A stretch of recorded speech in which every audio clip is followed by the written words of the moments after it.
I've always felt cross-country skiing is the winter activity that's especially ours. There are few places in the country where there's enough snow on a regular basis and enough trails to make it a legit day-to-day activity. We even have high school cross-country ski teams and after-school and weekend programs to teach the next generation. We visit with kids from Keene who are, as you'll hear in the tape, having a blast cross-country skiing. That's today's story of the day. Support for Story of the Day comes from Claxton Hepburn Medical Center, dedicated to providing patient care and regional services to the people of St. Lawrence County. claxtonhepburn.org. Hey, I'm David Sommerstein. It's Thursday, March 27th. First up, President Donald Trump has officially pulled his nomination for Congresswoman Elise Stefanik to serve as the U.S. ambassador to the United Nations. Trump announced the move in a post on social media today. "I have asked Elise, as one of my biggest allies, to remain in Congress," he wrote on Truth Social. "With a very tight majority," he continued, "I don't want to take a chance on anyone else running for Elise's seat." Trump added, "I look forward to the day when Elise is able to join my administration in the future." Republicans have been delaying her confirmation to the ambassador post as they contend with a slim majority in the House of Representatives. Stefanik is in her sixth term representing the 21st Congressional District. She was one of the first people chosen for a position in Trump's administration after his re-election last November. She's been one of Trump's fiercest supporters for several years, referring to herself as Ultra MAGA. The Senate Foreign Relations Committee advanced Stefanik's nomination for the ambassador position in January. A confirmation vote before the full Senate was scheduled for next week, April 2nd. Stefanik has already held farewell events across the North Country and has recently been posting a retrospective of her work in the region on social media. Both political parties in the North Country had been feverishly preparing for a special election to replace Stefanik, one that it appears will not happen. Federal officials have detained several workers on a North Country dairy farm. WWNY-TV reports that unmarked vehicles and a van from the Oneida County Sheriff's Office were spotted at North Harbor Dairy Farm in the town of Hounsfield, southwest of Watertown, early this morning. The feds said they were looking for a specific person. It's unclear if they found that person, but while they were there, federal officials say they found 7 undocumented workers.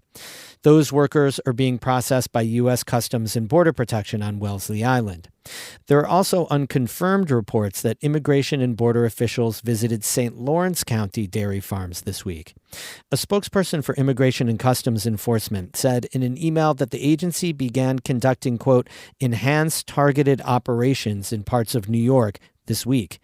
ICE would not provide specific details about any past or potential operations in the North Country. New York State is getting closer to prohibiting students from using smartphones during the school day.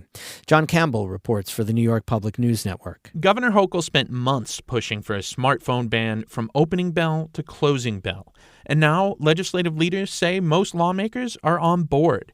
State Senate Majority Leader Andrea Stewart-Cousins is a Democrat from Yonkers. She says there's wide agreement. We have heard a lot from a lot of the stakeholders here, and I think as of around yesterday, the majority of the members are more comfortable with a bell-to-bell approach. They really are. School administrators wanted the option of allowing phones during lunch and other non-instructional periods.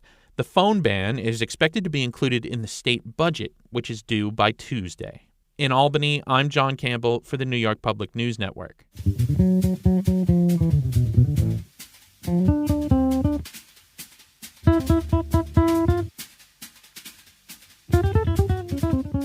One activity that makes a North Country winter really special is cross-country skiing.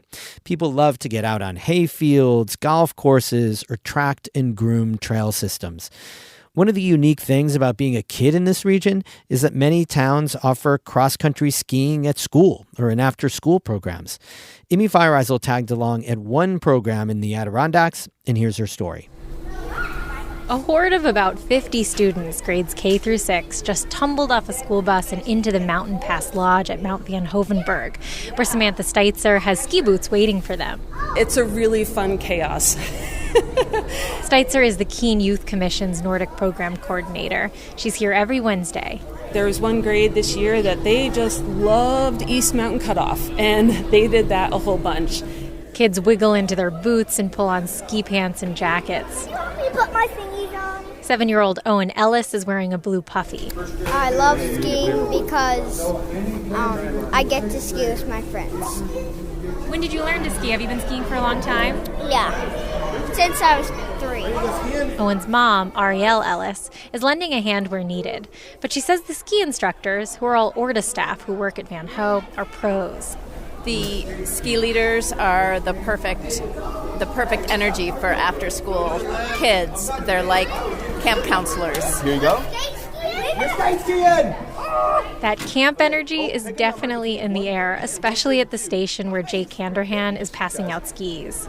Most of them, I remember what grade they're in, and I'm really stoked, but not all of them. And then by their grade, then we'll know if they're skate senior class today, and then we'll get them out in the snow. Right on. What grade are you in again? First grade. Instructors start herding their kids outside. First grade, we're going forward. And get them moving as quickly as possible. Ken Khalil is coaching the 5th and 6th graders today. Okay, let's go right up the hill. West. So they're going to go do a warm-up loop down by the biathlon stadium and back up. They're moving fast. Yeah, they're pretty fast kids. At this age, they've been skiing a while. Khalil has been coaching and teaching skiing pretty much his entire adult life. He's been instructing in the Keene Nordic program since it began about 10 years ago.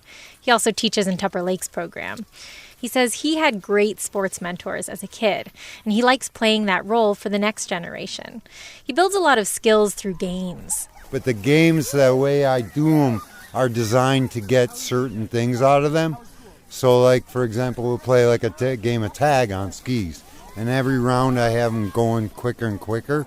It's almost kind of like doing intervals up a hill. The kids return from their loop in a flurry of snow. How's the snow today? It is pretty good. Icy. Fast and good? Yeah. Built for speed today. Yeah. Would any of you be willing to be interviewed by me really quickly? What? No? You're literally backing away from me. A few kids don't actively flee my presence, including 12-year-old Simon Korn. This year I just learned a lot of skiing. We did a lot of fun stuff. Went down some hills, climbed some hills, and just had fun with my friends. Are you a better skier now than you were a couple months ago? Yeah, I definitely am. The kids soon launch into a game called speedball, which they described as soccer on skis with hands. They toss their poles aside and ski at breakneck speed between 2 goalposts. They're having a blast here, but they're also building serious skills. How to stop quickly, change direction on a dime. Watching from the sidelines while absolutely beaming is Tammy Lowy. She was the driving force in starting this program about a decade ago. She was inspired while she was here at Mount Van Hovenberg and saw local high school ski teams competing. And I was like, where's the Keene team? And there wasn't a Keene team. And so as a part of hoping to get Nordic skiing as a part of what happens in Keene, we decided to start a youth commission, K through 6. 10 years later, Keene Central now has a thriving high school ski team. And most winter Wednesdays, the next generation is out here. The 2nd graders are on skate skis for the first time today. They're playing a spirited game of tag. It takes a lot to pull this all off. The school lends the bus, ORTA provides the gear and instructors, and a fleet of parent volunteers, 1 per grade level, get out on skis too.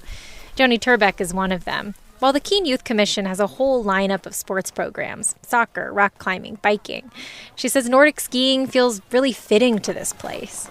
I mean, we live in the Adirondacks, so I think all of the parents feel like their children need to know how to cross-country ski. It's part of living in the area, and it's also a good way to get through a long winter. This year, nearly every student between the ages of 5 and 12 at Keene Central School participated in the Nordic program. Amy Feiereisel, North Country Public Radio on the Mount Van Hovenberg ski trails. We have more news all the time on our website, ncpr.org. Music today by I Am Snow Angel of Lake Placid and the Saranac Project of Saranac Lake. I'm David Summerstein, North Country Public Radio.